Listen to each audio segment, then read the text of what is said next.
predicate for the interaction between him. I'm not just focusing on Mike Brown. I'm trying to say that there's a broader set of issues, because today we're asking the Black Lives Matter question, but I don't want us to ever reduce the question of Black Lives Matter to individual engagements with state power. Mike Brown's death is a metaphor for a bigger set of structural problems we have in society. So, and I know we got some dignified, smart black folk in here.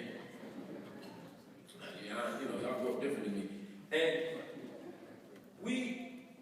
some of y'all called me when the video came out of Mike Brown in that store. And the police knew that y'all was gonna call me. No, they did. They released Darren Wilson's name that Friday. We were called, release his name, release his name, release his name. They released Darren Wilson's name that Friday at the very same time that they showed the video of the store, of him pushing the store, of him swiping the cigarillos. They did that because they thought that your outrage, or not even your outrage, that yes, your outrage with Darren Wilson would be mitigated by the fact that you were going to be embarrassed by what Mike Brown did. Some of my bourgeois Negro friends called me up. Y'all know who y'all is. I thought we had a clean one, Mark. I thought we finally had a good case. Some of y'all know what I'm talking about. Some of y'all watch this and be like, oh, shit. But this is also symptomatic of a deeper problem of how we understand black people's relationship to the state and their capacity to be protected by the state and their right to be protected by the state, or at least not subjected to forms of state violence. In other words, when Trayvon died, first thing we did was look for him on a cap and gown, then we put him on a horse. The first thing after Mike Brown died, we said, well, he was on his way to college on Monday. Those things shouldn't matter, because at the opposite side of the equation, you've got the state that will be digging through your baby pictures, saying whether you had weed in your book bag, talking about how many times you've been suspended, whether you shared with your friends in kindergarten. When the truth is, you should not have to be perfect in order to not die. You do not have to behave your way.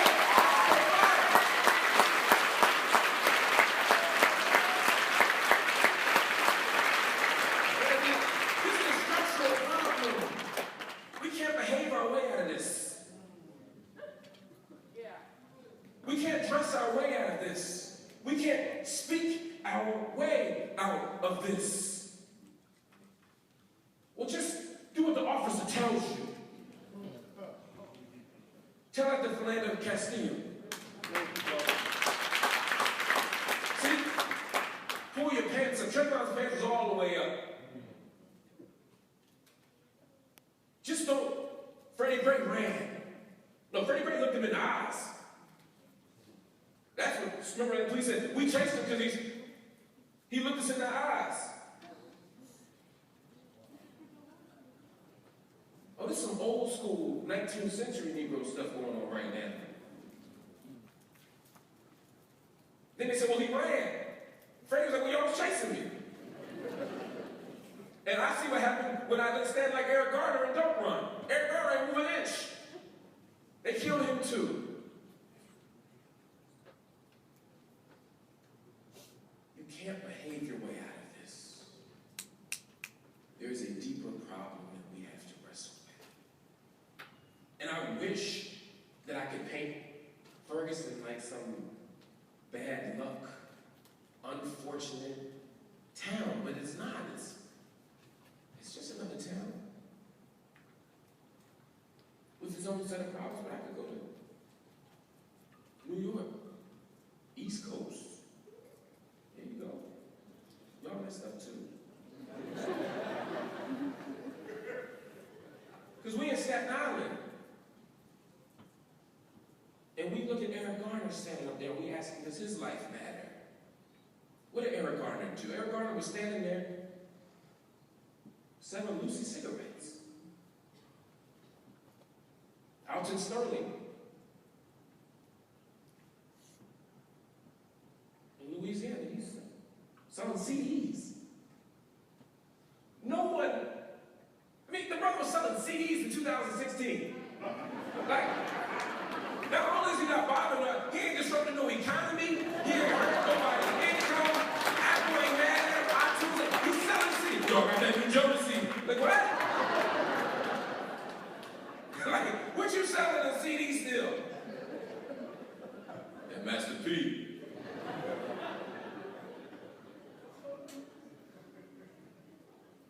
But we've developed not just a set of institutional frameworks that address Mike Brown, but also a set of policing frameworks that connect to the Mike Browns of the world, but also the Eric Gardners of the world, and the Alton Sterlings of the world. And that is this model of so-called broken windows policing. This idea that we can go into neighborhoods and we can stop what appears to be civic disorder, social disorder, and by stopping social disorder, we can stop crime, right? That was the idea. There's a window and it's broken and don't nobody fix it. People do all kinds of wild stuff to the house after that, right? You break another window, you steal from it, you rob it, because look, they clearly don't care about the windows in this neighborhood, so that's what they do. That's the logic. And so the idea of when Wilson and Kelly developed this idea was that people will come into neighborhoods and they will police these minor crimes to stop bigger things from happening. It doesn't sound that crazy on its face, except what has happened is, well, a few things have happened. Let me just I'll tell you in a second. But basically what has happened is they took the policing part and got rid of the community part. Broken windows policing wasn't about just running the neighborhoods, telling people what to do. It was about the community developing a relationship with law enforcement whereby communities would decide what mattered to them. They would develop the rules. So we might say, yo, you can drink on the corner. Some of y'all do this right now. You can drink on the corner. Y'all maybe not here. But you're on the corner, you got your 40, and you can drink a 40 on the corner, but you got to put a bag over it. Yeah, you can sit on the stoop, but you can't lay on the stoop. There are things that we can do to police neighborhoods so that they look different and feel different, but it's based on the community. It's also based on the police officer actually walking a beat. Now they just drive around in police cars. So the relationship has shifted such that they no longer are a protective force, they become an occupying force. And the police and the community isn't seen as participants in policing, they are seen as enemy combatants. And so the entire relationship shifts. And the other problem is we can't tell the difference between crime and disorder.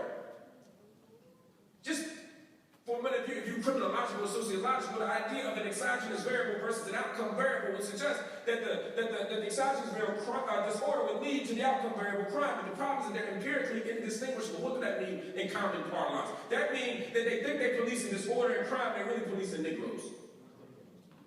When they're perceiving high levels of disorder, they're really perceiving high levels of things that might not be disorderly to us, might not be criminal to us. Like Eric Gardner standing on the corner selling loose. We don't care about that. We might even buy a couple of them. Especially if you're in New York where the price of cigarettes is 4 times more than it is in Virginia, which is why people went down to Virginia to get the Virginia cigarette. You black men Newport. Come on now. But I digress.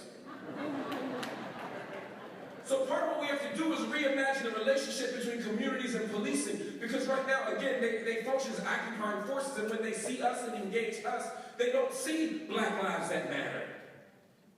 Because they can't see black bodies outside the prism of white supremacy.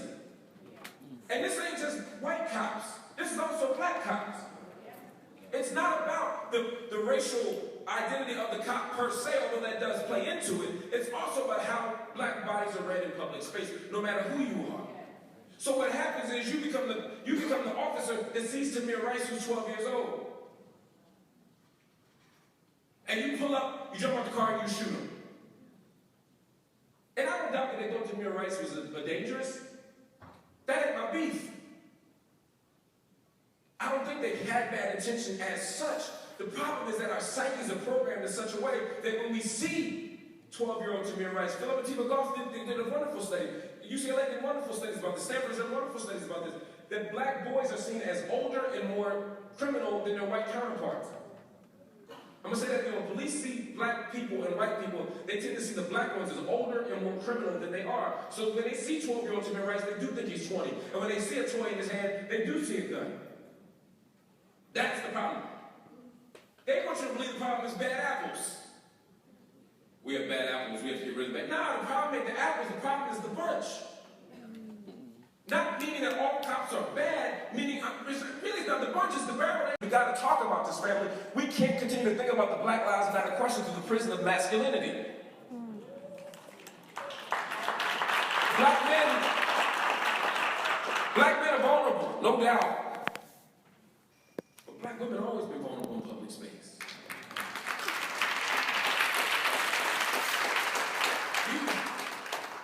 I joked about standing on the corner with a 40, but brothers, we do that. We stand on the room, we might have a 40, we might be smoking an L, we might be playing basketball, we might be talking trash, we might be freestyling. But the corner ain't never been a welcoming space for women. If you're a woman and you stand on the corner, you perceive to be doing what? Selling your body, sex work, or buying drugs. So the space itself becomes criminalized space for black female bodies, even when you ain't doing nothing but walking to the store. If you're trans, just being outside, literally just being outside is seen as criminal activity. Police are looking for you. They think you're doing sex work. They think you're buying drugs. They think you're doing something illegal. They think you're stealing. So we have to understand the way in which public space for men is actually far more welcoming than it is for women. For cis bodies, it's far more welcoming than for trans bodies. We have to think about this in a much more broad way. And that's why you got to go from Ferguson, you got to go over to Staten Island, then you got to go down to Hempstead. Go to Waller County, where Sandra Bland got pulled over. Sandra Bland gets pulled over. Illegal lane change. I tell you something, man. I go to traffic court in Oakland, Philly, Atlanta, New York. All I see is black people. And it's always tail lights and lane changes. 95% black people. The town could be 55% white. 95% of people in traffic court are black. White people are just amazing drivers. I have concluded. Y'all must go to different driving schools. So let me know, because y'all will never be in traffic court. Anyway. Part of why this happens is because they're looking for Sandra Bland to make an illegal lane change. This is the point of criminalization in general, right? People don't commit acts. I mean, people don't commit crimes, they commit acts. And acts get criminalized. We looking for Eric Garner, so we find it. If I followed you for 4 miles on the highway out here, right? Even if you're a good driver, at some point you're not going to be 4 car lengths away from the person in front of you. At some point you're going to make that lane change real quick when nobody's looking. At some point you're not going to be 65, you might be doing 68. But they can also pull you over for driving too slow. And according to some statutes, they can pull you over for driving too perfectly, right? It was suspicious that the person had their hand on 10 and 2 and was doing the exact speed limit. Well, damn! Don't drive too fast, don't drive too slow, don't drive just right. Don't drive. But the point is that if you look long enough, you will find that if I came to UC Berkeley on a Friday night and went to a frat house, if I went to Stanford University or I went to Harvard University or University of Penn on a Friday night and went to the frat house, and I ain't talking about the noobs, I ain't talking about the Qs, I ain't talking about the alphas, I'm talking about the level ones. Who could I arrest for disorderly conduct, public drunkenness, public urination, simple possession, controlled substance? Whole bunch of folk, maybe some faculty. If you live in the faculty house. But we're not looking there. And because we're not looking there, but we go to the East Bay, we find it there. If you keep looking, you will find it. So you see the criminalization of black people, not just embodied through black men, but through black women. In the case of Renisha McBride in Detroit, who got seen as a criminal, she was asking for directions. Like when somebody go do unlocks his door, shoots her in the face.